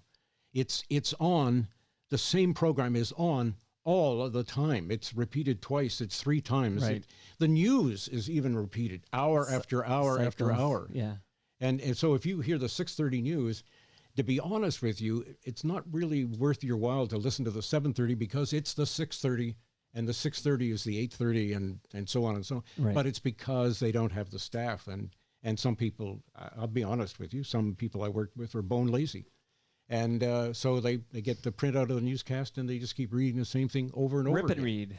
And so my concern is with management, nobody's listening this is not acceptable. It wasn't acceptable when I was there. It wasn't acceptable for Michael Enright, for Peter Mansbridge. You know, they wanted quality, and it was quality broadcasting.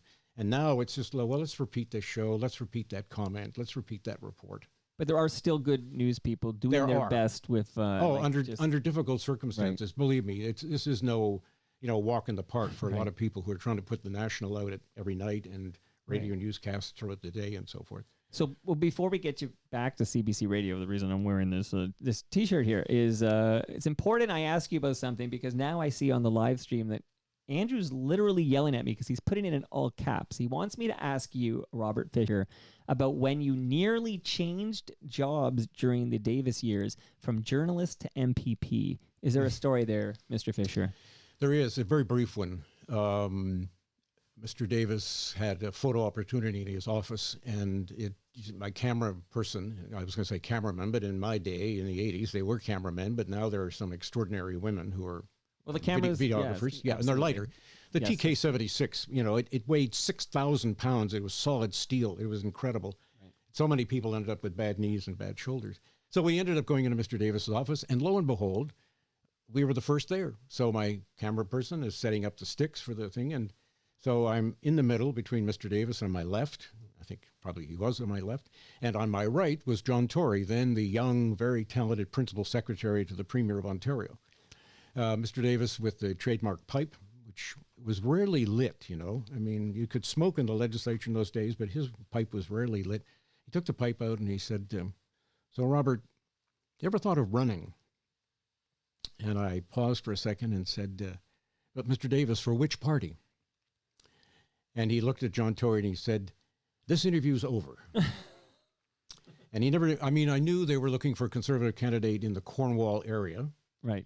And somebody must have put the bug in his ear that, well, maybe Fisher would do it, Well, Peter Kent's a good example of a news person who had great success. Going to the dark side. But anyway, that's another.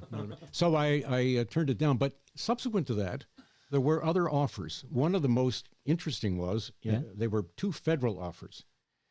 The NDP in Broadview Greenwood approached me to run for a seat at the same time as the Canadian something or other, I think the acronym was CRAP Party came out. And they wanted, so one end of the spectrum and then the other, And I said to the NDP, well, so what are you going to offer me when I don't win?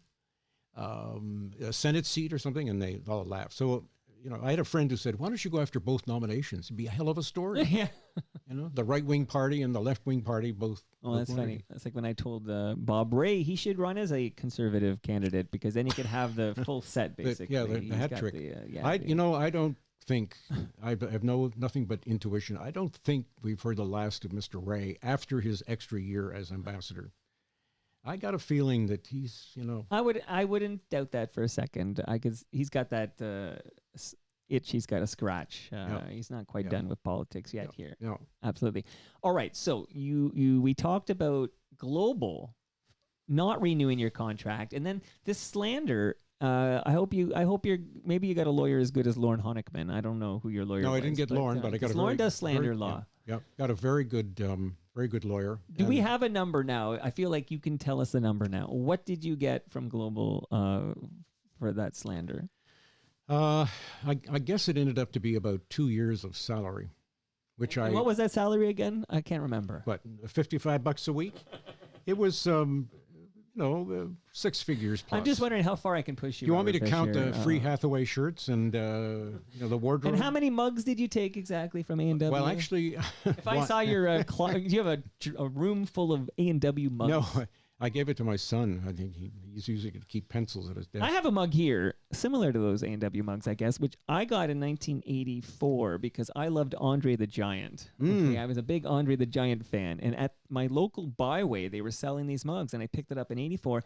And I've held on to it now. I'm going to say that's it's exactly 40 years. So I still have it here in the studio. Gee, I haven't got glasses on, but from where I'm sitting, it looks like Steve Paikin.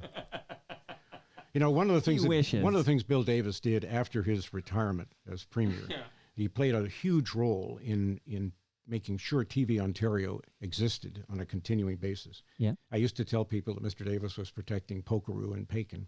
Right. And he Right. did, with no fanfare. I mean, I think it's fair to say that the studio where Paikin operates his show on is the William G. Davis studio, and they now have a control room named after the late lamented whose gentleman I forget, but he was just honored by Paikin. Herndorf? Yeah, Mr. Peter Herndorf. Right. So Davis did that kind of thing, and just to get one other story about him, a lot of people forgot who he was. And he used to consult. I've been writing about this in my book. I think it's fair to say he was the first or one of the first calls that Bob Rae got after he won in 1990. A surprise election win. He consulted with Dolph McGuinty, Kathleen Wynne. I don't think he ever did any work with Frank Miller, or of course Frank wasn't around for more than 8 months, Right. Or Mike Harris, because they were diametrically opposed in their ideology. Though Mr. Davis put Mr. Harris in cabinet. So Mr. Davis went to see Janet Ecker, who was then the education minister, one day, and From Exeter. Yes, from Exeter, right. So paying attention. Yeah, paying attention. He goes into the office and he says, "Hello, I'd like to see Ms. Ecker." And this young receptionist said, "Oh, excuse me, sir, but you just can't show up and expect the minister to draw up everything and come out to talk to you. And so you'll have to make an appointment, right?" So he puts his trench coat on, puts his pipe back in his mouth, turns and walks away. Young woman goes into the office and says to our senior person, "There was just some old guy out front here. Just showed up wanting to meet Janet Ecker. He had white hair, a pipe, and a trench coat. So the person said, "Well, what's his name?" "Well, Bill Davis." And I'm not sure exactly the response in words that were used, but I think that, maybe taken to the woodshed over that kind of treatment, That's great. Yeah. All right, here's a hard-hitting question from Paul, who heard you were coming on. And Paul's question, I'll just read it as it was written. I would love to know why Doug Ford's feet aren't held to the fire by anybody, regarding his drug dealing days back in Etobicoke. This speaks directly to his character and shouldn't be ignored. He should have to answer in public for his drug dealing. So that was Paul. And before you respond, I'll just say, anecdotally, I feel like, how you say, oh, you've met like 500,000 people who say they were at like the first Blue Jay game in 1977, right? You're like, yeah, okay. I think I've met several thousand people now who bought drugs from Doug Ford in Etobicoke. It was Camaro right. with the darkened windows. So what would you say to Paul? Well, the Globe and Mail tried, and they blew the whole story right out in the open, and giving Mr. Ford every opportunity to take legal action, put them in the Court of Queen's Bench and, rake them over the coals. And his answer was, well, the Thompsons have so much money, it's not worth pursuing. But it's a fair point. I mean, in my lifetime, I never thought that, a former drug dealer in high school who didn't go beyond high school and had a few months in college and then inherited his dad's label company in business and went to Chicago and spent a lot of time in Navy Pier or something. That somebody like that would become the premier of Ontario. I mean, we used to have standards, all the populism aside. What is currently going on with this government, what has gone on, and what will go on is like beyond the pale. I keep hearing the words directed at Kathleen Wynne by Mr. Ford, criminal activity. I'm going to get to the bottom of it as soon as I win. We're going to investigate this kind of, it's corruption. Corruption's a criminal code offense. So if you think that There's went no on, there then there, why right? why not pursue it? Right. And he's, look, the man is a bully. And boy, this is just going to get my neighbors upset. Mistakes are being made. Friends are benefiting from, I call it the family and friends events. Oh, we have an opening in the New York office. We have somebody we need to run the LCBO. Oh, and could you handle Ontario Place at the same time? Right. And when you came to the Stag and Dough for my daughter, was the dough DOUGH or was it something else? Well, we've had the recent deal with the I think Belgium or Swiss, I can no longer remember, but the spa company Therme, I think. Yeah, that's how you Therme. pronounce it. Yep. So there's this privatized spa coming in, and lots of public money, and it seems to be happening in the dark. Like it's just sort of this is happening. You know, the boards are up. I can't bike in Ontario Place anymore. Mm-hmm. Although William Davis, as the namesake for this Trillium Park, where you can still bike Trillium Park, you just can't get to the Ontario Place side. Okay, but I digress. And then you have this sudden. We got to close on Science Center. We got to close the Ontario Science Center now because if the one report doesn't do it, let's get a second. And I was reading an article in Architecture Canada. Yeah, because you were going to be an architect. I was going to be an architect, like George Costanza. But the 48 just couldn't get me into architecture school at U of T or anywhere. Right. Who says the expense to repair is grossly exaggerated, and I think that the people around Mr. Ford are sometimes too clever by half. They bring out one report and everybody supports it, and then they bring out the CEO of Ontario Science Centre, who was appointed, a former Conservative MP, appointed to head up the board by Mr. Ford, and gosh, lo and behold, he says, they're right, and look at this report. It'll knock you out of your seat or something along those lines. But this province continues to give his government a majority, and there's really nothing we can really do. We can, and it would be easy to respond to that. And I'm thinking of the words of a Washington Post reporter who had a speech in Ottawa a few months back, and she said, the problem with the media and politics these days is that they follow the horse race. The latest poll, Polyev is up 20 points. Ford is up 30 points. So Bonnie Crombie is down to this, and Merritt Stiles is nowhere to be seen, blah, blah, blah, blah. And the Green Party is at 2%. But there are stories there that ought to be investigated. A government that promised to be open and transparent. Where is the openness and where is the transparency? I'll give you an example. This video that Mr. Ford and his gang put out just recently at the 413 future highway needed desperately in Ontario. No independent cameras were allowed on the site. So my mind, and I have nothing to back this up but intuition, was Mr. Ford really talking to real people who are building roads in Ontario, or are they actors? Remember the actors that came outside City TV after the first leaders debate? Absolutely. No. So how much, and a lot of times his events are closed. There's no media that are allowed into it. So they had this Propaganda Ontario webpage for a long time with his own reporter and everything else. Yes. I think that is just absolutely unbelievable. And the problem is that, that particularly during COVID, for example, reporters could ask one question and one follow-up, and that was it. Boom.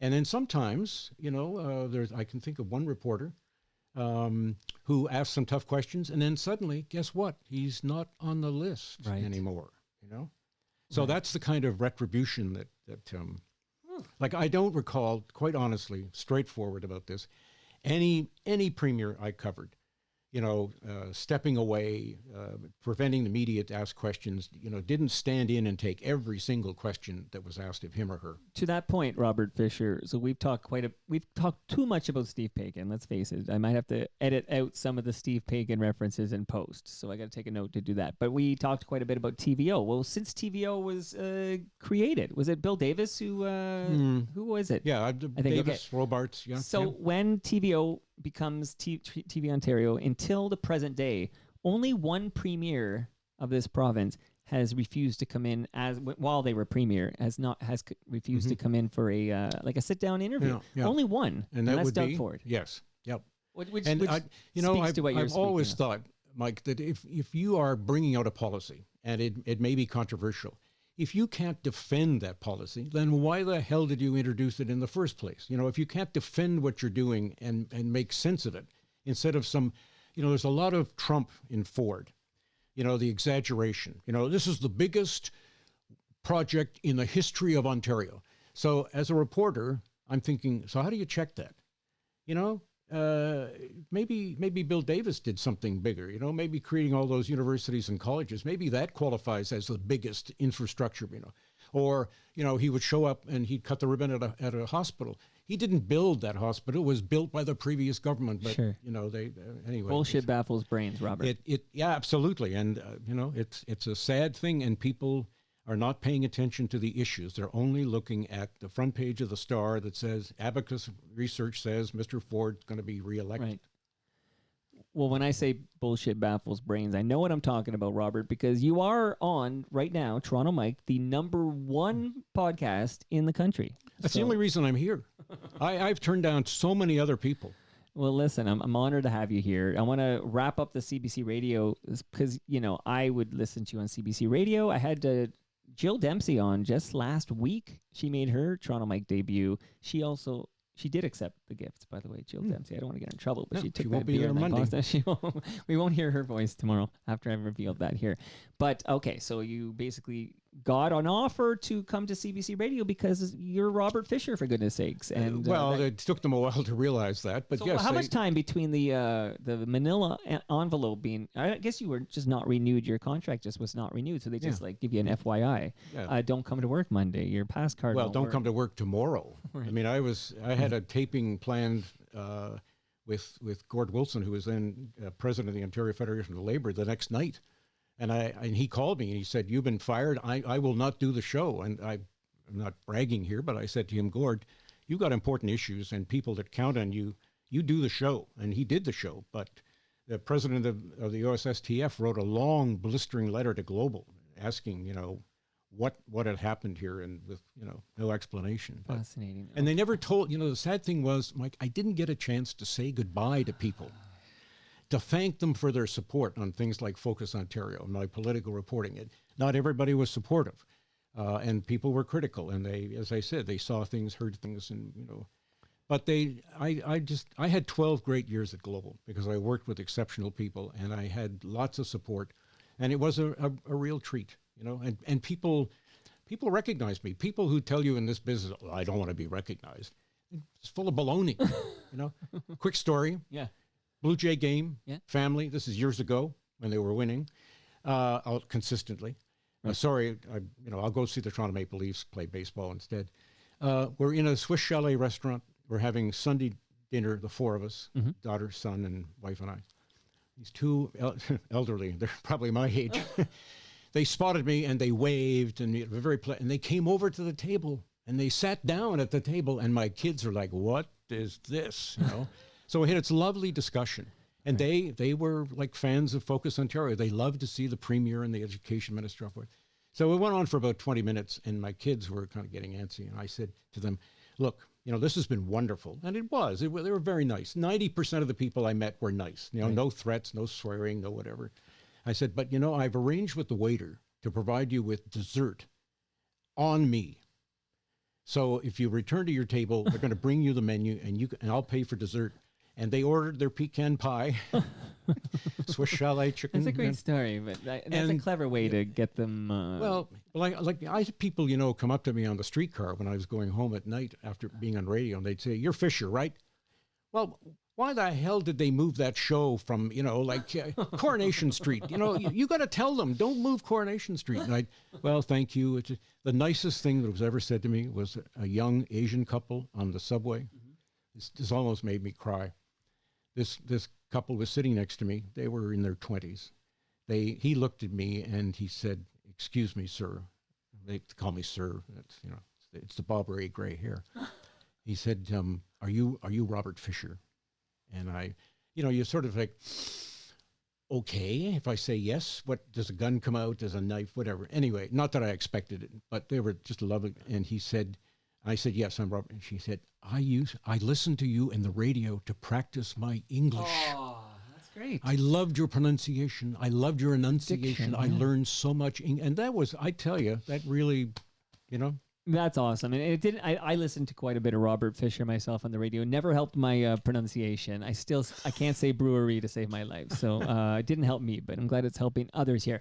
Okay, so you're at CBC Radio. You're. I'm hearing you on. Just here and now, I'm hearing you all over the place. I was very lucky because I had opportunities. First Gulf War, I was working, weekends and some afternoons, and they came to me one day and said, "Okay, forget about your local news shift. You're going into work with Michael Enright." Scared the hell out of me. I'm going to work with Enright, reading the news of the First Gulf War, and he's going to do the comment. And it was great. When Barbara Budd was dismissed by As It Happens, the 2 weeks after that, guess who was the number 2 on As It Happens? When she was beloved by people, right? So they throw Fisher into the fire, but that was when the theme music played in that studio, and I, for the first time, dun, dun, my heart was kind of keeping beat, dum dum, Anyway, I had great opportunities and great experiences, and I would say 13 wonderful years at the CBC. So that tells me you're not on the air for 9/11.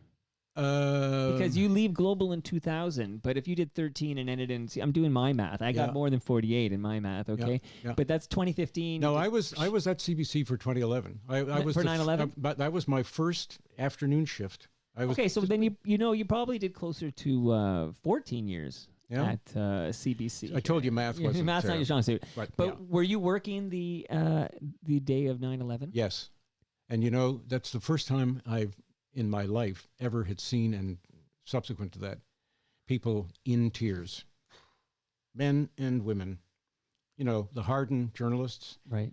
Basically, people, I would say most people have caramel centers, the hard, the tough exterior. You have to inure yourself to some of the things you have to report and see and do and so forth. People just, the emotions just, when the second plane hit, it was like, I couldn't believe what we were seeing. Because I'm of the era that when the man landed on moon, it's being done by a production company in a Houston warehouse. It's not real. But I was working in Hamilton the day they landed on the moon. I still have all the wire copy from Associated Press. Man lands on moon. Big giant step for mankind, whatever. That was and the city just shut down. We were doing things like, there's no trains running, there's no subways, extra police. There was real panic in the city about what was going on and the devastation. But at the end of that day, this is going to sound corny and people are going to say, oh, yeah, he's dead. I left the building. I turned around and looked at that building. I was parking in the parking lot, which is now the Ritz-Carlton Hotel. It was a parking lot in those days. I looked back in that building and I said, boy, this is some great institution because of what the institution was doing, not just nationally and internet, but locally, trying to help people deal with this issue on the meat and potato stuff. Could they get a subway train? Could they get on that via train to Ottawa or Windsor, whatever, And it was an amazing day, absolutely amazing day. And I can see hardened journalists breaking down that day because, you've seen it all, but no one's seen that. Like that day just live forever. Yeah. They sort of become signposts of things that have happened in your career. The Pierre Laporte murder, the kidnapping of James Cross, and the 9/11. Just the history I was able to see and report. A lot of it is taught in schools now. I tell people I covered the FLQ crisis. Right. It's like, I studied that. I saw a documentary, I read a book on it. One quick little story. I know you're running out of time. Sunday night. Alone in the newsroom, get a call from the switchboard operator, so that dates the story, right? The old pull thing. She said, Robert, you have to come out here right away. There's a provincial police officer here, has to talk to you right away. So I go running out. We're in the War Measures Act, by the way, okay? So you got to be very careful. And he said, Robert Fisher? I said, yes. This is for you. He hands me an envelope, and it's marked, Quebec Provincial Police. I said, this is for me? He said, yes. You must open it and read it and use it. Okay, so what the heck is this? So I go back to the newsroom, open it up. It was wanted pictures, the wanted pictures of people like Jacques Langteau and Paul Rose. And to this day, I kept them. I still have these wanted photos and the little announcement of their suspects, thinking, what the heck did the police expect me to do in radio? Hold these pictures up to the microphone? Right. But this cop was determined that I had to get this package and I had to open it and I had to study it. And, but there's a lot of that screwy stuff that went on. The Mounties were following these guys and they let them go, and the cute provincial police let them go. And then Quick question, because we've mentioned the name Michael Enright a few times. Are you friendly with him still? Are you in contact with him? I haven't seen Michael in a long time, but we were very friendly. He was, he had a great sense of humor. He had a great sense of style. It was the bow ties, the suspenders, the gravitas. To be interviewed by him, was right up there with like some of the greats that Peter Zofsky, for example, people like that. Sure. Just incredible experience. But I've lost touch, and I think it's such a loss to not have him around. I was doing political analysis up until the 2018 election, and then I got dropped by my beloved CBC. Why were you dropped? Because I was told, this is a quote, by someone I won't name, who's no longer there, that I was the wrong demographic. Does that mean you're old? Too old to talk about Ontario politics. So it's been. Well, it's a shame we do that. The people who can actually speak. I was around for the FLQ crisis. I was there for this. I was there for that. Like, but you know, have that the perspective. thing is, Mike, the importance of that is, and just take me out of the equation here. Yeah, political reporters need to have institutional memory. People need to know that, okay, so you've got Doug Ford and you had Mike Harris, but there was Bill Davis and there was Ernie Eves. Right. You know, they were different kind of conservatives. And, you know, the Liberals were in power with David Peterson and Dalton McGuinty. And Bob Rae did win the 1990 election.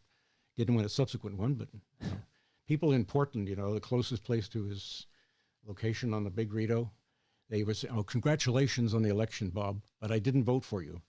Right. Which doesn't surprise me at all, considering people think I worked at the Communist Broadcasting Corporation. Okay, a few quick hits here on the way up. So one is I just want to throw into the universe, if anybody is friendly with Michael Enright, I would love to have him on Toronto Mike. I did invite him on when he was at the CBC, and he told me he was too busy to come on Toronto Well, I Mike. did that too, and then 9 years later, And now, you know, three times a charm. It took us a few times to get this done, but fought this has the been floods amazing. and fires and pestilence. It's a long drive. So did you drive straight home from here? I actually, to tell you the truth, I have a dental appointment. I have the most wonderful dentist in the world in Toronto, and we've been seeing so him. you tied these good. I'm glad. Yeah, he was just out of dental school when we picked him up as a dentist 40-some years ago. But wow, you know. he's a good one. But then we'll go home. All right, Down so the you gotta boring 401, the road that is never finished. No, that's never finished. Speaking of never finished, I'm just curious for your thoughts here on our way out on John Tory. So John Tory, I think he won 3 elections, if my memory is correct, and then quit. You know, and we all know that John Tory scandal. But what were your thoughts as that was unfolding on John Tory? And is there a comeback for John Tory? Well, you never say Possible? never. No. You know, I mean, Like, he's not going to go away quietly, right? Like, he's still around. well, he's still. I'm sure he's got his fingers in something. Well, he does some radio stuff on CFRB. Yeah. News Talk. I mean, you know, he had a tough go as conservative leader. I don't think it was any secret around Queen's Park that his wife just detested how unsupportive the caucus was, and but he was a different. He was a red Tory, and the Tories are now blue Tory, Right. Tory, right? You know, and they march lockstep with their premier because, as the late great Brian Mulroney said, you dance with the guy that brought you. You dance with the guy that brought you. You know, brung you to the dance. I'll fix that in post. Don't worry. Okay, dance with the guy that brung you, Brian Mulroney. He, I don't know whether there's a future for him. He was a smart guy. He was like 23 when he was Bill Davis's principal secretary. Right. And a lot of people thought he had no sense of humor. But on the last day of the Conservative rule, under Frank Miller, and of course, whoever suspected, ask Bob Rae, whoever suspected after 43 years the Tories were going to suddenly lose. Okay, on the last day when the Liberals were taking over, David Peterson had said to him, and he can be a sarcastic SOB, quite frankly. And you have examples on video that I shipped you to take a look at. Yes, I've seen that. Now, is that audio we should play, or I have that loaded up? You can do whatever you want with it. If you want to bore people with. Yeah, the premise was all the premiers I covered were asked by the CBC.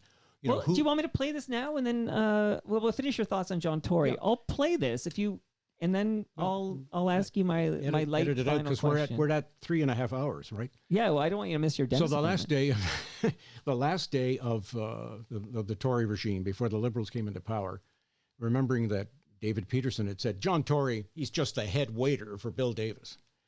Tory came in a tuxedo, white cotton gloves, and a silver tray. And he marched into the last Tory cabinet meeting before the change in government. And I thought, boy, that was funny. That was interesting, and it showed he had a sense of humor, and he was a good administrator. But I don't know, a comeback for John. After that incident, I don't know. It's a tragedy. But never say never. Never say never. Never say never. Here's what we're going to do. I've decided to call in an audible here in the line of scrimmage here. We're going to do the outro here, and then I'm going to play in its entirety that audio you sent me. So it'll be at the end of our outro here. But the question I want to ask you on the way out here is, your name is Robert Fisher, and you live on a lake, and I need to know, do you fish in that lake? Are you a fisher? I'm not a fisher. You don't murder fish? I don't murder fish. I don't shoot deer. I don't shoot beaver. I don't shoot any animals. I did once ask a neighbor, so you shot this big coyote. Can you eat coyote? He was not impressed. They shoot coyote where you live? Well, yeah, you see, you trap the beaver, hang him from a tree, Oh my so goodness. attract the coyote to kill the coyote because you want to kill the deer. I can't eat venison, and it's not the Bambi thing. I just can't do it. I've never had venison, but I don't think it's an ethical thing necessarily. No. I've just never been anywhere where they would serve venison.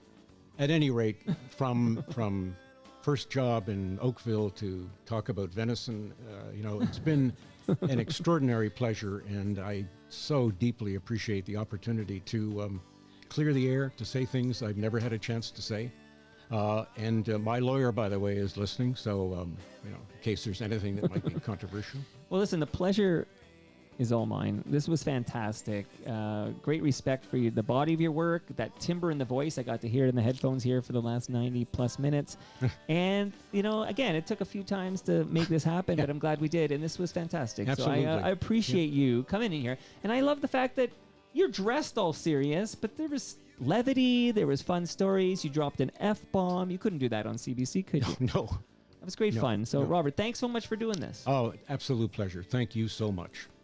And that brings us to the end of our 1,523rd show. Remember, I'm going to fade down this great song from Lowest of the Low, and I'm going to play this audio that Robert shared with me, and you're going to hear that at the end. If you're looking for me on the social media channels, I'm on most of them as Toronto Mike, but you can go to torontomike.com for all your Toronto Mike needs. Much love to all who made this possible. Again, that's Great Lakes Brewery. Robert's got his beer. Palma Pasta. He can't eat it, I learned, and he can't drink the beer, but people around him will enjoy these treats. RecycleMyElectronics.ca. If you have old electronics, old devices, don't throw those cables and the electronics and tech in the garbage. Those chemicals end up in our landfill. Go to recyclemyelectronics.ca, put in your postal code, and you'll find a place to drop them off to be properly recycled. That's your other homework. The Toronto Maple Leafs baseball team. Again, I'm there August 4th. Go Leafs go. And Ridley Funeral Home. Don't forget your measuring tape. I will see you all Friday when I've got a country music group in the basement. I don't know how I'm going to fit all three guys in here, but the Washboard Union. 3 gentlemen from the Washboard Union will be here, and yeehaw! It's going to be a lot of fun. See you all then.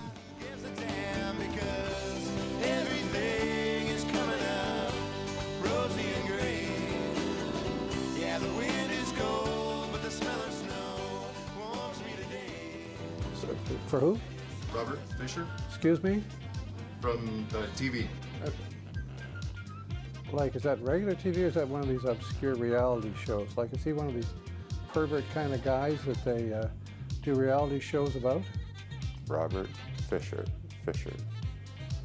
Was he in the automotive business? Body by Fisher? Is that who you're talking about? I don't think so. No. I knew Doug Fisher, and there was a men's store in Ottawa called Fisher's. I don't know Robert Fisher. Fisher. Robert Fisher? Okay, let me just give me a second. Let me just get Robert Fisher. Okay, I think I remember who you're talking about. A broadcaster in Windsor.